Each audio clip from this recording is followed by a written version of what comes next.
오늘 본문은 창세기 50장 15절부터 26절입니다. 요셉의 형제들이 그들의 아버지가 죽었음을 보고 말하되 요셉이 혹시 우리를 미워하여 우리가 그에게 행한 모든 악을 다 갚지나 아니할까 하고 요셉에게 말을 전하여 이르되 당신의 아버지가 돌아가시기 전에 명령하여 이르시기를 너희는 이같이 요셉에게 이르라. 내 형들이 내게 악을 행하였을지라도 이제 바라건대 그들의 허물과 죄를 용서하라 하셨나니 당신 아버지의 하나님의 종들인 우리 죄를 이제 용서하소서 하매 요셉이 그들이 그에게 하는 말을 들을 때에 울었더라. 그의 형들이 또 친히 와서 요셉의 앞에 엎드려 이르되 우리는 당신의 종들이니이다. 요셉이 그들에게 이르되 두려워하지 마소서. 내가 하나님을 대신하리이까. 당신들은 나를 해하려 하였으나 하나님은 그것을 선으로 바꾸사 오늘과 같이 많은 백성의 생명을 구원하게 하시려 하셨나니 당신들은 두려워하지 마소서. 내가 당신들과 당신들의 자녀를 기르리이다 하고 그들을 간곡한 말로 위로하였더라.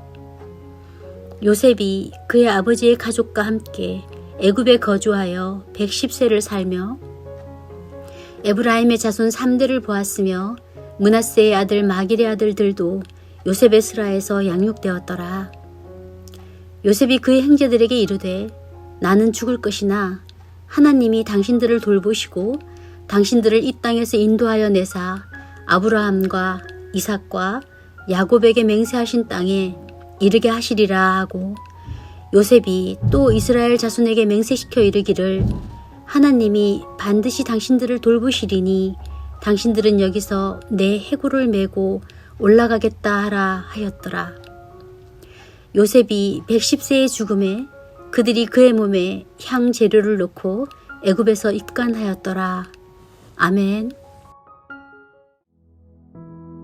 옛날 이야기는 주인공들이 행복하게 살았대요 이렇게 끝이 나죠. 성경은 옛날 이야기가 아닙니다. 주인공들의 해피엔딩에 주목하지 않아야 하는 이유가 여기 있죠. 우리에게 주신 66권의 성경은 각각 독립적인 문학 작품이 아니라 하나님의 구원 역사라는 거대한 내러티브를 보여주는 한 권의 책입니다. 오늘로써 창세기 본문이 마무리됩니다. 창세기의 마지막은 요셉의 죽음으로 끝납니다. 창세기 전체를 하나의 이야기책으로 본다면 죽을 고비를 넘긴 야곱 가족이 애굽에 와서 출세한 요셉과 함께 행복하게 살다 죽은 이야기입니다. 하지만 창세기의 마지막은 야곱 가족이 앞으로도 행복하게 살았대요 라는 식으로 끝나지 않습니다. 그것은 성경 66권 전체의 거대한 이야기의 시작을 말해주고 있을 뿐입니다. 요셉이 누구보다도 그것을 잘 알고 있었습니다. 아버지 야곱이 죽고 나자 형들은 불안해합니다. 아버지 살아계실 때에는 요셉이 참고 참다가 이제 아버지 가시고 나니 우리에게 복수하는 거 아니냐라는 걱정을 합니다. 요셉이 그들에게 말합니다. 20절입니다. 당신들은 나를 해하려 하였으나 하나님은 그것을 선으로 바꾸사 오늘과 같이 많은 백성의 생명을 구원하게 하시려 하셨나니. 요셉은 지금 이야기가 어떻게 흘러가고 있는지 잘 알고 있었습니다. 요셉이나 야곱 가족의 이야기가 아닙니다. 하나님께서 그분이 선택하신 백성에게 행하시는 구원 이야기입니다. 자신이 애굽에 먼저 온 것은 개인의 역경이 아니라 하나님께서 이스라엘 백성을 구원하시기 위한 큰 그림 안에서 일어났던 일이었음을 잘 알고 있습니다. 때문에 창세기의 마지막은 개인적인 복수나 혹은 가족의 화목으로 끝나지 않습니다. 요셉의 유언이 24절에 나옵니다. 나는 죽을 것이나 하나님이 당신들을 돌보시고 당신들을 이 땅에서 인도하여 내사 아브라함과 이삭과 야곱에게 맹세하신 땅에 이르게 하시리라. 하나님의 약속은 여전히 진행되고 있습니다. 그리고 그 하나님의 이야기에 자신이 편승하기를 원합니다. 그래서 요셉은 25절에 하나님이 반드시 당신들을 돌보시리니 당신들은 여기서 내 해골을 메고 올라가겠다 하라 라고 말합니다. 하나님께서 이스라엘 백성을 아브라함에게 약속하신 그 땅에 이르게 하실 때에 나도 반드시 하나님의 약속하신 땅에 가겠다. 내 해골이라도 하나님의 땅에 가겠다, 이런 열망을 담아낸 말이죠. 요셉의 유언을 받들어 나중에 이스라엘 백성들이 출애굽할 때에 그들은 요셉의 유고를 가지고 애굽을 떠납니다. 출애굽기 13장 19절입니다. 모세가 요셉의 유고를 가졌으니 이는 요셉이 이스라엘 자손으로 단단히 맹세하게 하여 이르기를 하나님이 반드시 너희를 찾아오시리니 너희는 내 유고를 여기서 가지고 나가라 하였음이더라. 이 세상을 살면서 우리 모두는 각자의 이야기를 만들어갑니다. 대부분의 경우 우리는 나의 이야기 그리고 나의 가족의 이야기까지 그리면서 살아가죠. 생각해보면 내 이야기는 곧 나의 이웃의 이야기가 되며 우리 사회 전체의 이야기이기도 합니다. 내가 오늘 카페에서 일하는 분에게 불친절을 행했다.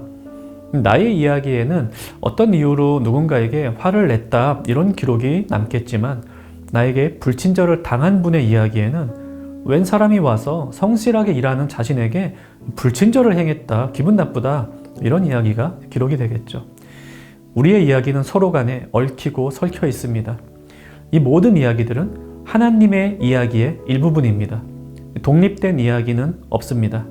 하나님께서 세상을 사랑하사 하나님의 백성들을 돌보시고 멀리 있는 외인들을 하나님의 품으로 가깝게 하시며 그들을 구원하시고 하나님 만드신 세상을 아름답게 가꾸어 가시는 이야기입니다.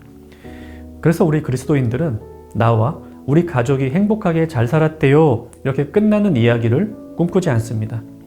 나의 이야기가 아닌 하나님 이야기에 어디쯤에 우리의 이야기가 해당되는지 그것을 잘 알고 이웃과 더불어 아름다운 하나님의 이야기를 만들어가는 것을 기쁨으로 여기며 이 땅을 살아야 합니다. 만나는 모든 이웃들에게 친절을 베풀고 선행을 행해야 하는 이유도 바로 여기에 있죠. 그리고 나중에는 요셉처럼 결국 하나님께서 만드시는 이야기의 끝에 구원과 하나님 나라가 있음을 믿으며 이 땅에서 하나님 나라를 만들어가고 또한 영원한 하나님 나라를 소망하며 살아가는 것, 그것이 우리의 바람직한 삶의 모습입니다. 말씀 생각하며 함께 기도합시다. 나와 이웃의 이야기는 하나로 엮여 있음을 믿으며 이웃에게 선행을 실천하며 살게 하옵소서. 또 나의 삶은 하나님께서 행하시는 구원의 이야기 안에 있음을 믿고 하나님 나라를 소망하며 살게 하옵소서. 오늘 하루 우리가 만나는 모든 이들과 아름다운 하나님의 이야기를 만들어가는 복된 청년가족 되기를 바랍니다.